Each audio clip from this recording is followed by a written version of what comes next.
Olá, meus irmãos, graça e paz. Presbítero Gregório, trazendo mais um pedacinho do Maná dos Céus. Amado, nós estamos estudando o livro de Atos do Apóstolo. Minha última ministração, eu vos contei acerca da parceria que Barnabé fez com o apóstolo Paulo. Barnabé leva o apóstolo Paulo para Antioquia e durante um ano inteiro, o apóstolo Paulo esteve sob a supervisão de Barnabé. Mas decorrido este um ano que eles estiveram na frente de um trabalho missionário, Deus, por meio do seu Espírito Santo, decide consagrar estes dois homens para o ministério da palavra. A palavra de Deus diz que Deus chama, por meio do seu Espírito, ele, no capítulo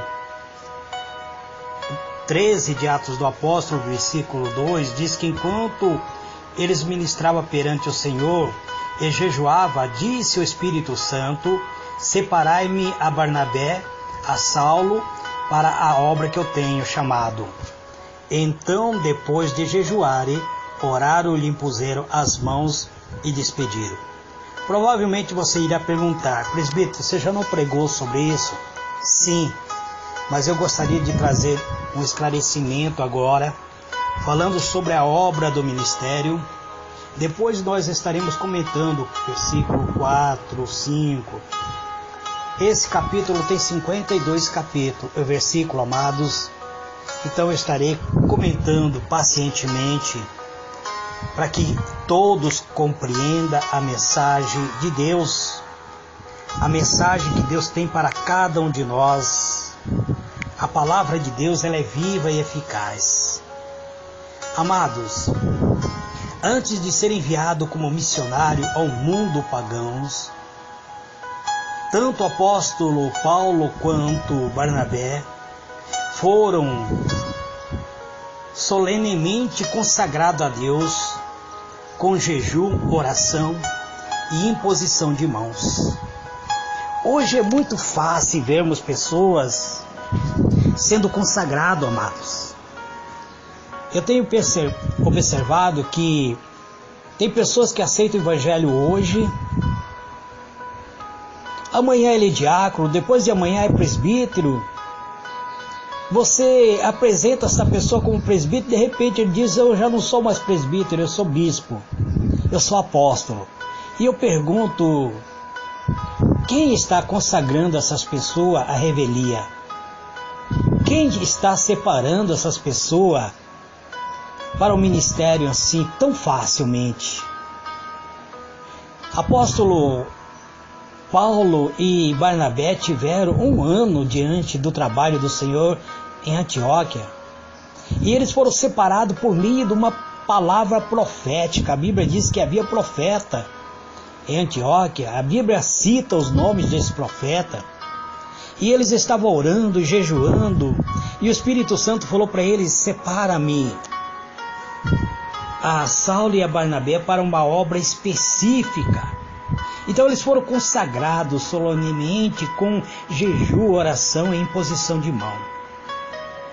Assim, ambos foram autorizados não somente pela igreja, mas pelo Espírito Santo, não somente para ensinar a verdade nas ruas, para realizar o ritual do batismo e organizar a igreja. Hoje temos visto, amados, pessoas impondo a mão sobre outras pessoas sem sequer ser ungido. Então essas pessoas foram ungidas, foram investidas pela plena autoridade eclesiástica. A igreja cristã estava a esse tempo entrando numa nova fase, uma fase muito importante.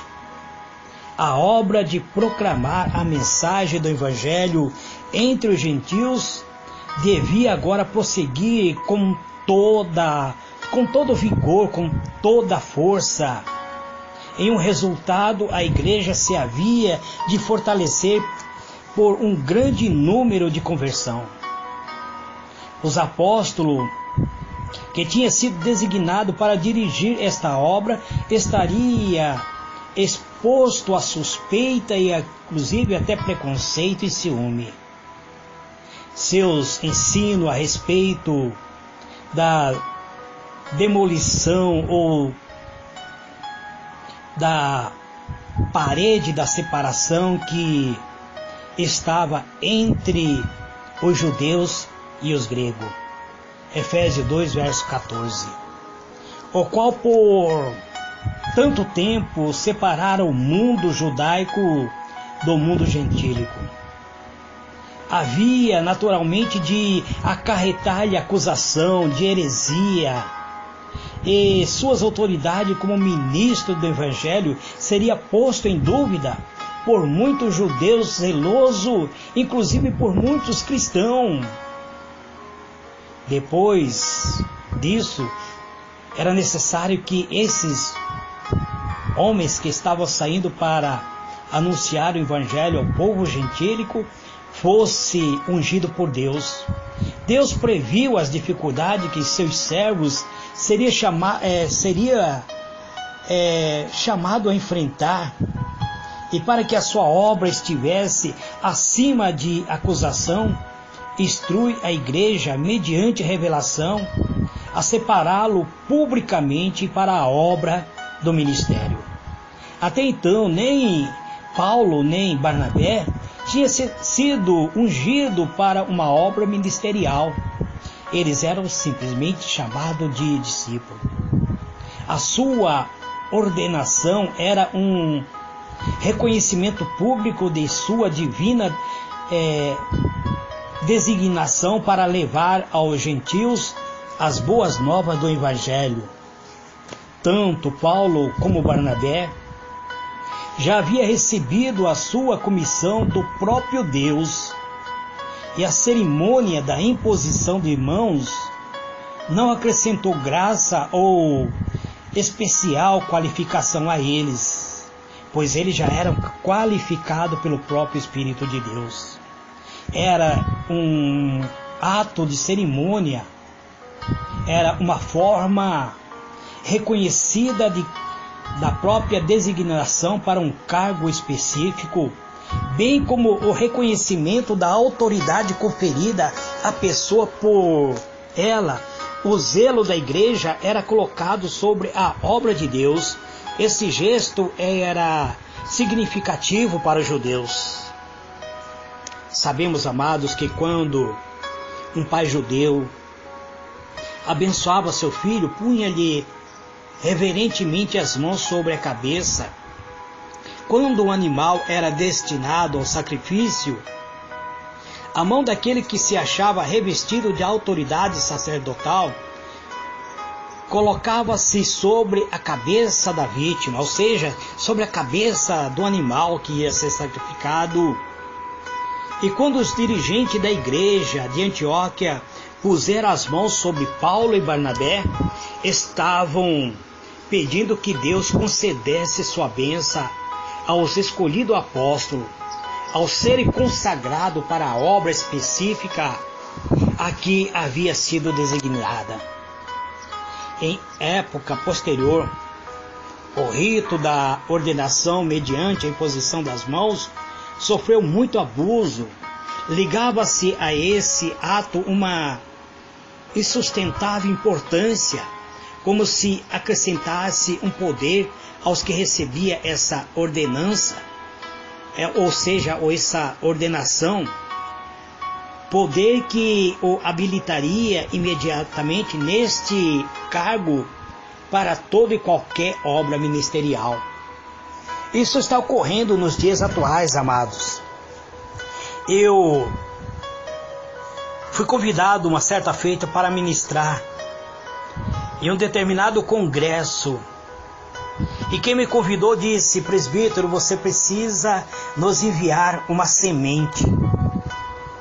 Eu disse semente? Sim, você precisa depositar um valor X na nossa conta bancária, para que você possa ministrar por 3 dias. Eu disse, então eu tenho que pagar para pregar? Ele disse, não é pagar, você vai semear, é uma semente. Isso, ele não vai de encontro à palavra de Deus.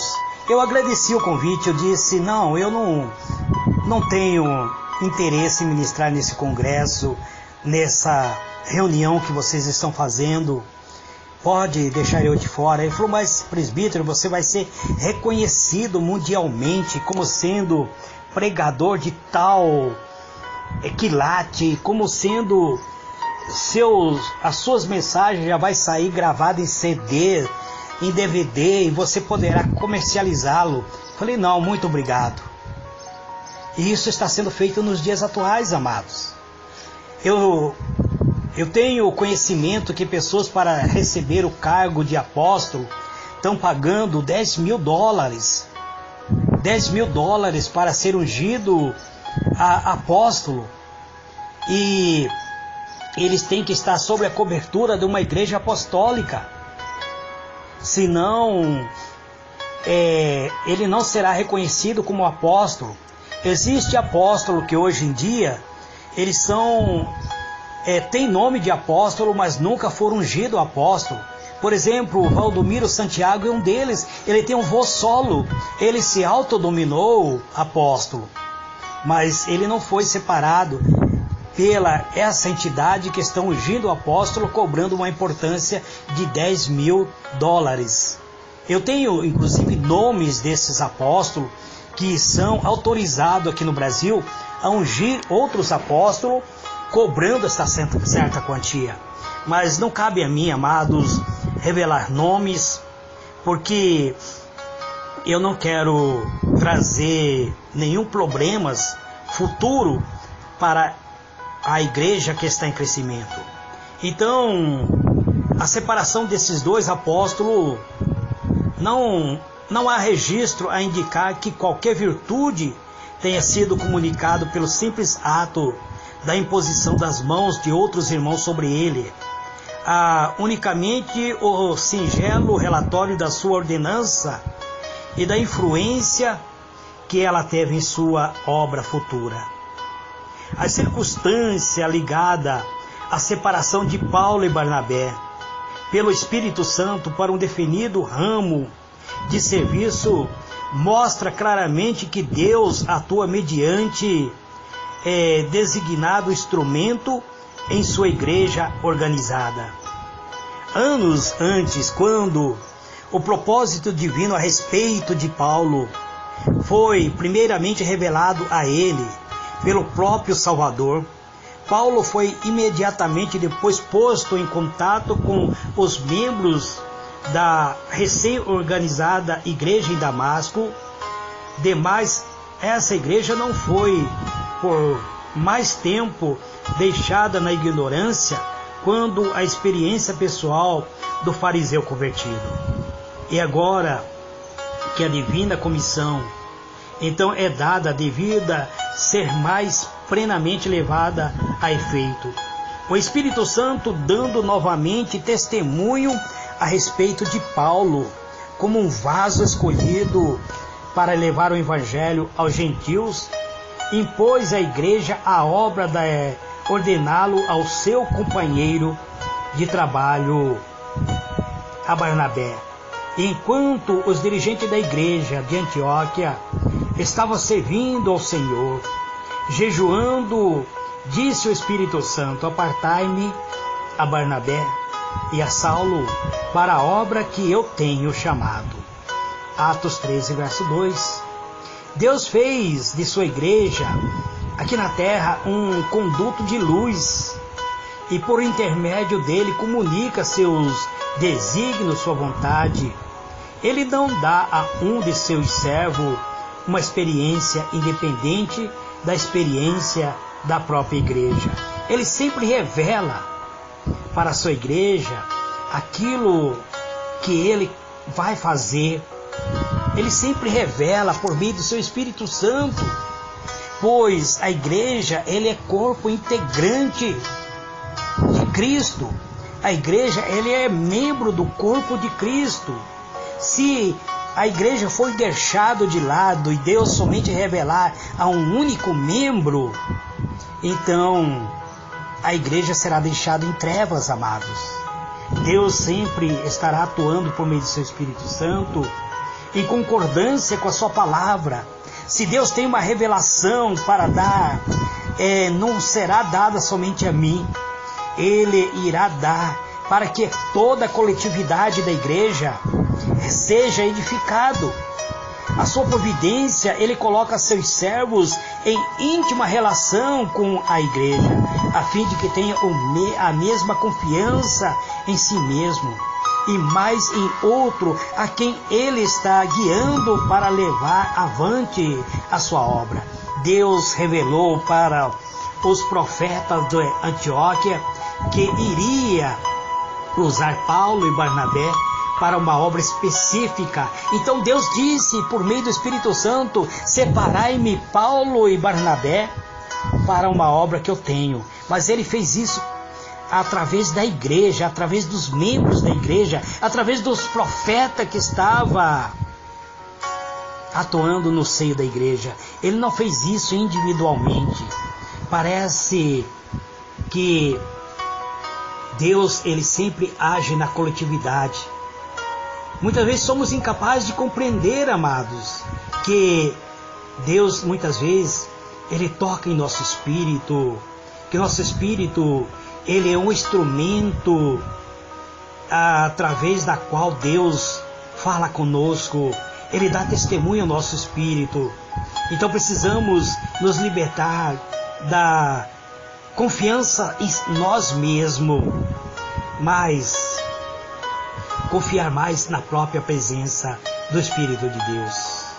Precisamos dos dons de discernimento, de preferência, respeitar o conselho e seguir o conselho da palavra de Deus.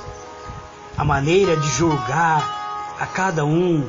Muitas vezes nós somos muito radicais em julgar os seres humanos, mas devemos ser capazes de discernir através do Espírito de Deus. Deus investiu a sua igreja de especial autoridade e poder, por cuja desconsideração e desprezo ninguém se pode justificar, pois aquele que assim procede despreza a própria voz de Deus. Os que são inclinados a considerar como supremo seu critério individual acham-se em grave perigo. E o estudo, e muitas vezes o esforço que nós fazemos sem a essência do Espírito de Deus, muitas vezes acabamos sendo instrumento do próprio mal, acabamos sendo instrumento do próprio Satanás, quando nós somos muitas vezes capazes de julgar por nossos próprios méritos, sem dar mérito ao próprio Espírito de Deus.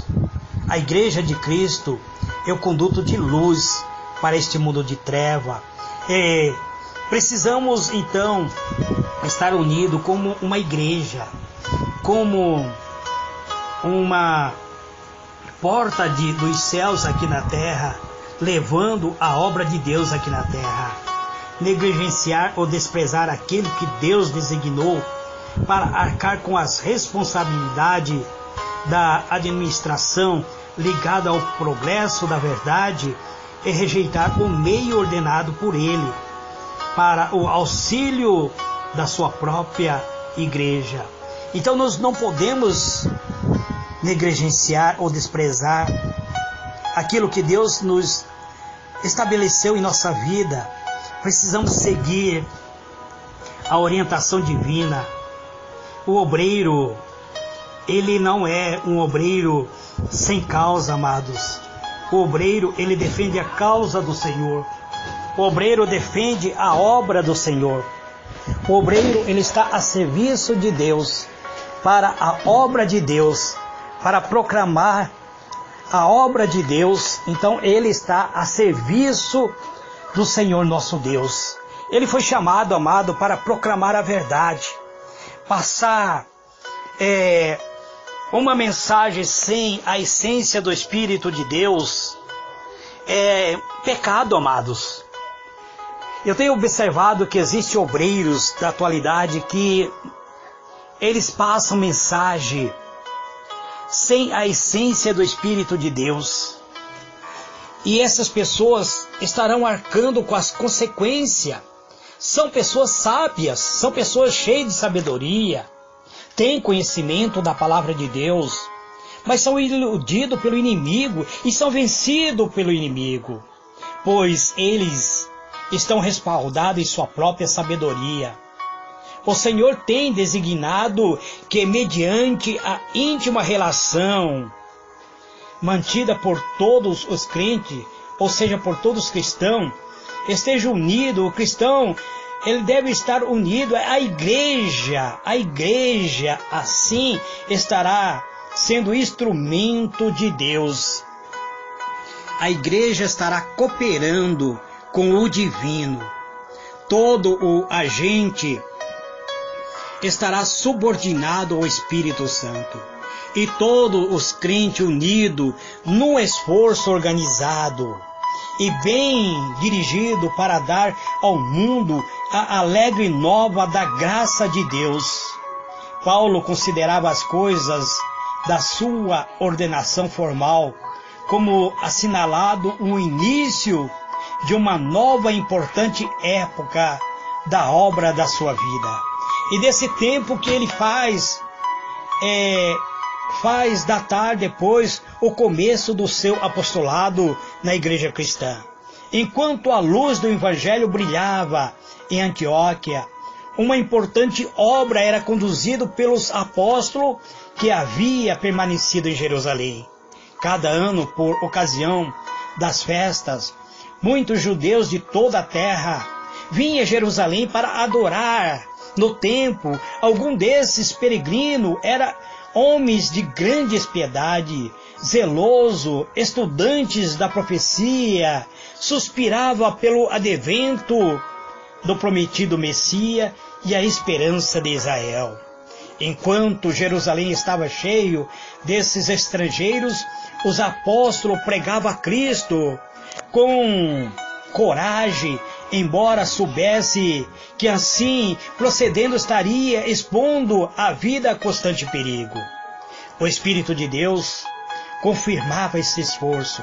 Muitos se convertiam à fé e de volta aos seus lares, em diferentes partes do mundo, espalhava a semente da verdade através de todas as nações e entre todas as cidades e da sociedade, entre toda a classe de pessoas, entre toda a classe da sociedade. Entre os apóstolos que se empenhava nesse trabalho, encontrava apóstolo Pedro, Tiago e João, os quais estavam convictos de que Deus havia indicado para pregar a Cristo entre os seus companheiros, ou seja, entre os judeus. Sabia fielmente eles, trabalhava testificando do que tinha visto e ouvido e apelando para muito firme palavra da profecia. Segundo Pedro, capítulo 1, versículo 9. Num esforço de convencer a casa de Israel que a esse Jesus, quem os judeus crucificaram, Deus o fez Senhor e Cristo. Atos do Apóstolo 2, verso 36. Então, amados, esse esforço que eles faziam na obra dos apóstolos Pedro, Tiago e João, eles se esforçavam muito a pregar somente a judeus. Mas agora na Antioquia, Deus envia seu Espírito Santo chamando Paulo e Barnabé para uma missão específica para pregar para o povo gentílico. E os profetas da Antioquia compreenderam e aceitaram e oraram, jejuaram e impuseram a mão sobre eles e enviaram eles. E nós vamos conhecer o que ocorreu logo depois, quando começa a viagem de Paulo e Barnabé. quando ele se encontra com um falso encantador, com um falso adivinho, e quando o apóstolo Paulo, por meio do Espírito Santo, traz uma palavra profética sobre esse falso profeta, e ele fica totalmente sem visão, perdendo a sua visão. Mas isso eu estarei falando amanhã. Que Deus vos abençoe, amados. Este é mais um pedacinho do Maná dos Céus que eu trago nesse dia de hoje. Que o Senhor ilumine a vossa mente e vos conceda a paz. Fique na paz do Senhor Jesus. Amém e amém.